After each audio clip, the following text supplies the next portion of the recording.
Hi, I'm Kathy McKinless. I come to you wearing a variety of hats, including auditor, consultant, board member, and audit committee chair. For 28 years, I was in public accounting performing audits in many different types of organizations. My talk today draws on this varied experience as I address with you three important financial management areas: budgeting, auditing, and financial transparency. Let's start with budgeting.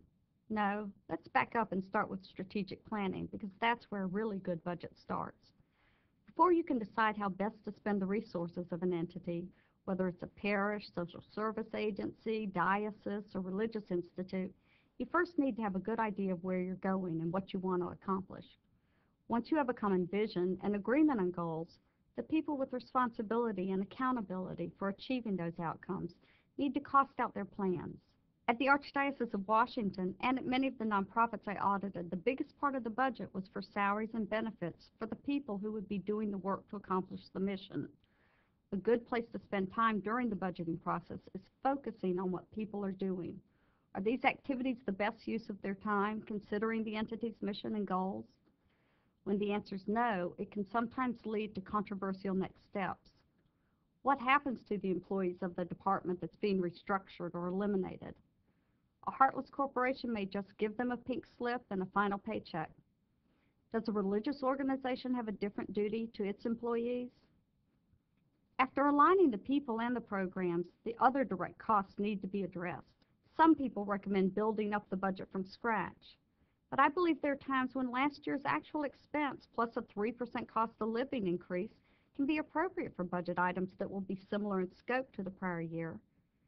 Clearly, it is important to take into account factors such as expected increases in utility costs or savings available by communicating electronically instead of incurring printing and postage, just because that's the way we've always done it. Revenue projections cannot be based on wishful thinking or on what it takes to balance the budget, but rather on what is reasonable and achievable. Deciding priorities when there's not enough money to do everything that the plan calls for, reviewing the budget, and finally monitoring the budget against actual results are where a budget committee can be very valuable. At the Archdiocese, we have a subcommittee of the Finance Council that reviews the budget in detail. They provide counsel to management on priorities, they act as a sounding board on assumptions used in constructing the budget, and they review reports during the year comparing the budget to actual results. This committee can also advise on another controversial matter, which is it okay for a nonprofit to have a profit? This question should usually be brought before the full board or finance council. It is the heart of the finance question, balancing mission against financial stability. It is hard to say no to a program, but it is important to build reserves to ensure the financial viability of the organization. This is a policy decision, and I believe a board should discuss necessary reserve levels and work with management on a plan to achieve a defined level or range of reserves. Next, I want to address auditing. In choosing the audit firm, I always ask the proposed engagement team about their specific knowledge of accounting for donor-restricted gifts or expenditures of federal awards, or whatever the specific risks are to that organization. Meeting with the auditor at the end of the audit and understanding the required communications and the comments on the letter of internal control are very important.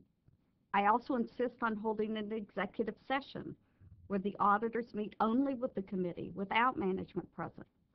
This gives the auditors a forum to discuss issues related to the competency or integrity of management in a financial setting. However, I think there are situations where an audit is not cost-effective. I'm aware of many dioceses that do not have independent audits performed at each parish. Instead, the parishes have visits by auditors who perform agreed-upon procedures engagements. These include questions and analysis of whether the parish is following proper controls and standards. The value of these visits is not only in the report of recommended improvements in internal control, but the training and follow-up that occurs as a result of the visits. Sample questions might include: how often does the Finance Council meet? What are the skill sets represented on the Council? Do the minutes of the meetings record that the Council is addressing the risks and the financial items of importance within the parish? Speaking of risk and important matters, now let me turn to the issue of financial transparency. I have a friend who was on a capital campaign solicitation committee. Someone asked her, "What do you say when someone asks you, 'How much should I give?'" She answered, "I tell them to give enough so that they care how the money is spent." In not-for-profits, donors have the ability to ask for copies of the annual reports on IRS Form 990 or to view 990s at guidestar.org to see how the nonprofit is spending the donor funds. For example, at Catholic Charities here in D.C., the financial report on 990 is available on GuideStar. For parishes, Canon Law 1287 says a pastor is to render an account to the faithful concerning the goods offered by the faithful to the church. Generally, a parish accomplishes this by publishing annually in the bulletin the actual versus the budgeted results. Many dioceses publish financial results in the diocesan newspaper. Other dioceses make their financial statements or at least financial summaries available on their websites. In Washington, we do both. There is currently no consistent mandate on how the financial statements should be presented, although the goal should be for the financial information to be both available and understandable so that donors can see how their contributions are being spent. In closing, I want to say there are many good examples of how to do strong budgeting, how to use audits to improve controls and reporting, and how to get understandable financial information to the public. I hope you have a fruitful discussion of these issues in your sessions today.